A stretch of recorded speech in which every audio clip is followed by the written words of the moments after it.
I'm your job facilitator, Myriam or Linda, whatever is the name you want to call me, it's not a problem. So today I'm going to speak to you about work experience and what is the definition of a work experience, what work experience, and also what if someone says, like a lot of young people say, a student say, well, if I don't have work experience, how come an employer can request me to have 3 years of experiences when all my life I've been studying from the cradle till university time I didn't study, which is a state of fact for certain countries, but not for others. For example, in America, it's normal to have someone that is 12 years old and works, delivering newspapers, cutting the grass, and selling lemonade cooked at home, or doing all kinds of activities, remunerated activities, and they work. So they do have work experience before finishing high school. In Europe, you have the opportunity to work with the agreement of your parents if you are like 15 or 16, end of 15, according to the law. You are not allowed to work before. If you want to work before, it might be like modeling, and you're not going to touch your money till you have you no more consider as a minor, so it's blocked in an account and you can not get access to that money. You have certain activities at school, scouts and youth organizations, but it's like professional oh sorry, des activités de professionnalisation, so professionalization activities, sorry, and so activities that makes you more professional, but it's not really like work experience in the way that you can encounter in United States. So if you go into Indian communities, Chinese, Asian communities, Indian communities, and I have not met really Latinos, the business, but most of the business people in the Indian, Arabic, and Asian communities, they have restaurants, they have groceries, and the family works and the kids works, so they get professional experiences because they are working in the family business. So and it goes in the same way usually for family business. Usually the kids help.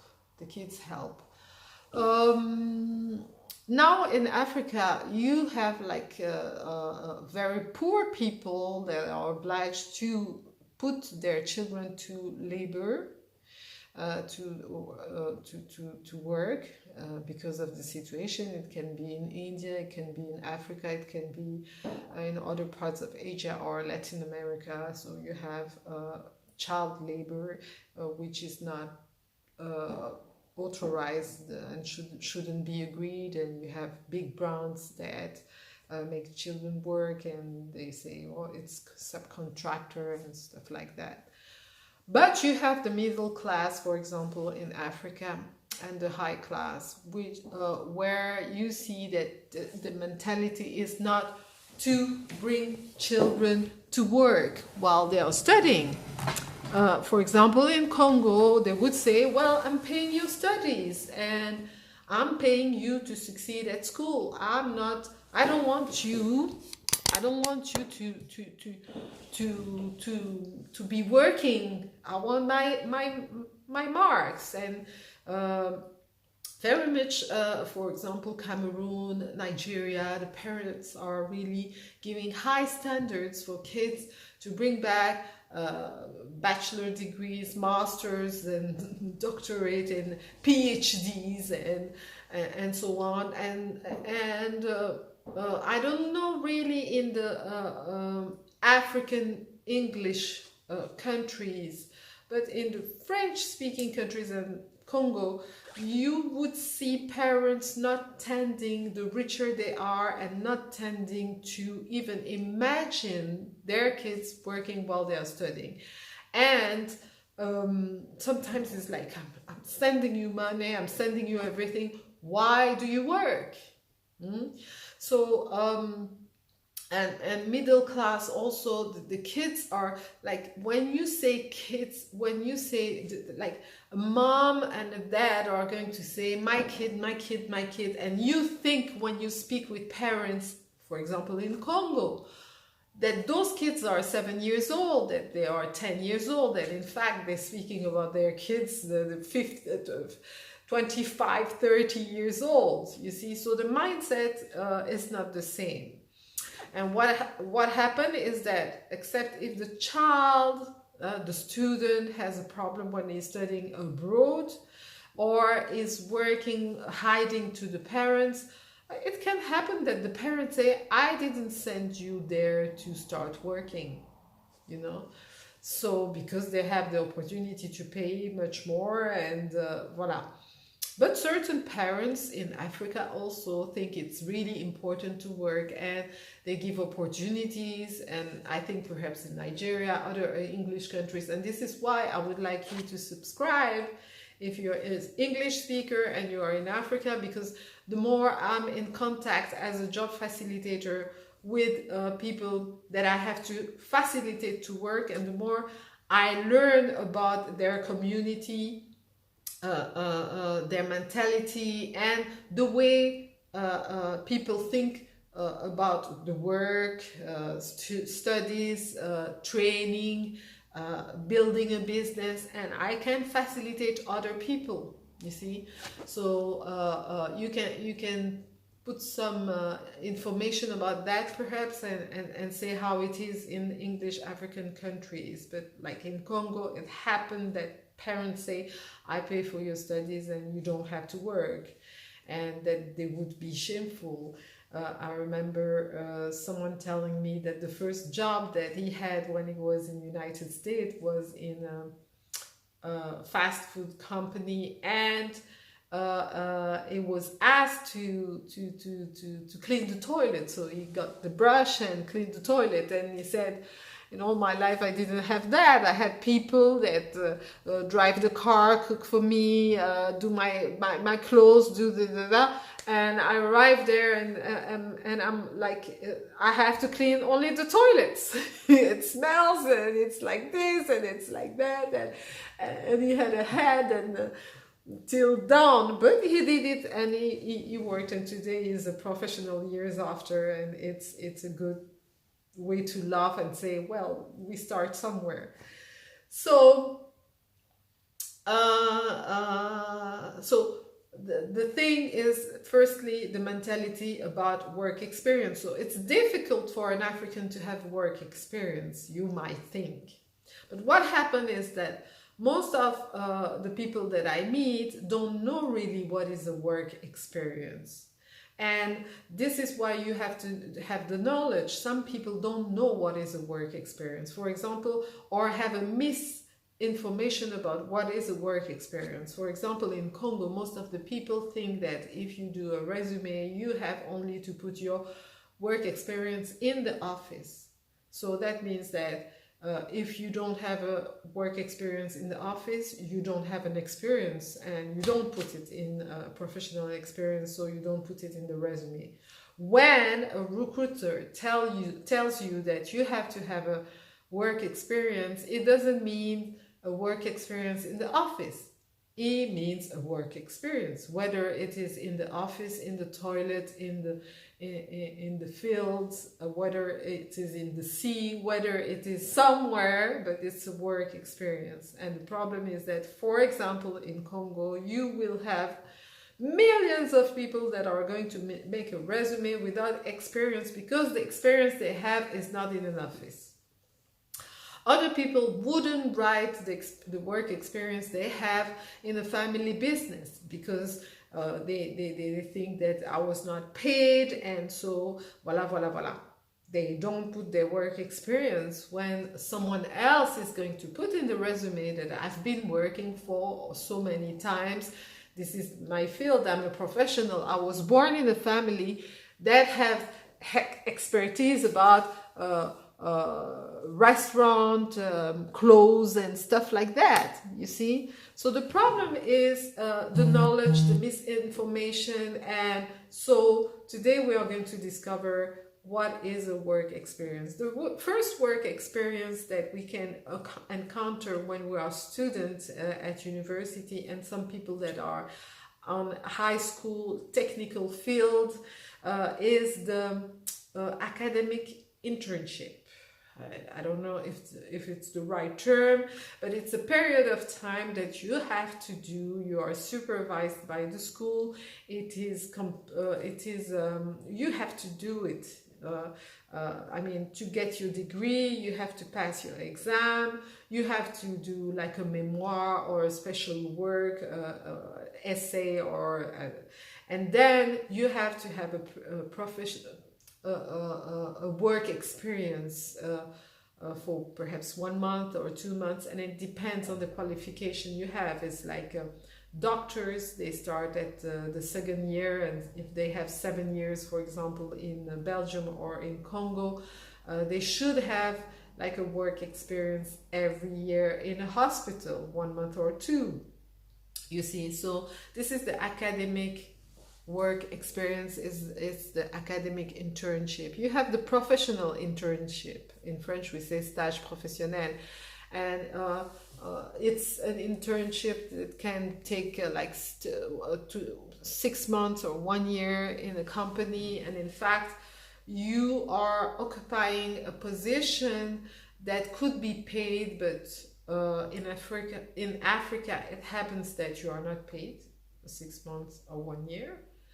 And in certain companies that give you a first access job, primary experience in a field, a professional, like a way to enter the profession, it might be that you are not paid, you know.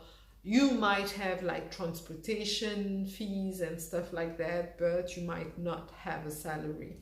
And so it's that period of time that you occupy a position, but like the employer recognize that you're able to work, that you have the qualification, but that you are not yet really experimented to be working without being like supervised, and that you need to learn about the profession, about the position. You're able to work, but there are certain processes that are specific to that company or specific to that field that you need to learn. So this is the second type of work experience that you can write in your work experience. The third type is the apprenticeship.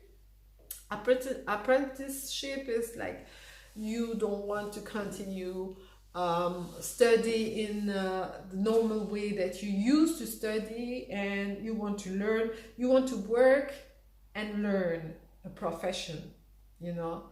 So you go to someone that has a business and he is a master in that profession, like a butcher, cleaner, sailor, baker, so you in a certain profession, and you go and you sign a contract with that person that says that for this period of time you are going to work while you are learning to do. Most of the time it's like type of profession that are craft, you know. It's and but it can happen, for example, if you are a sailor, that you sell things, a trader, you can learn while working. And anciently, you didn't need to follow courses, but now in Europe, you have to do 1 or 2 days in a school, and the rest of the time you are with the master of profession of your profession, and you have a supervisor, and so you have a little bit of theory and a little bit of and a lot of experience, and you might have a revenue, you might have a salary. So we have internship, academic internship, professional internship, we have apprenticeship, and there is like benevolent. Benevolent is someone that works but it's not paid, and usually they don't work for a company, they work for a community, a social organization, a cultural organization, educational organization, humanitarian, or a church, or a student activity, a sports activity.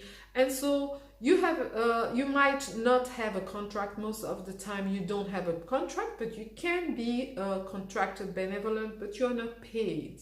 You're not paid. You might have the transportation fees, and you might have a little thing to eat every time you come over there, but you don't get paid. And benevolent is a work experience, because it's not because you are not paid that it's not a work experience. And I meet people in my seminars that I'm asking them, I'm saying, okay, you don't have an experience, you never work at the church as a steward, a host, like a steward or a hostess, to greet the people. And they say yes. And so I said, okay, so did you insult people? Did you chase people when they were coming in the church? No. Did you put them aside and say, go and sit down on the floor, and did you shout in the church? No. So you learn to greet people, to put them in position, to give information, and this is a steward, this is a hostess. And when there is an event from the Francophonie or the Commonwealth, or I don't know, the G7 or the G4, or I don't know, festivities, something like that, they need steward and hostesses.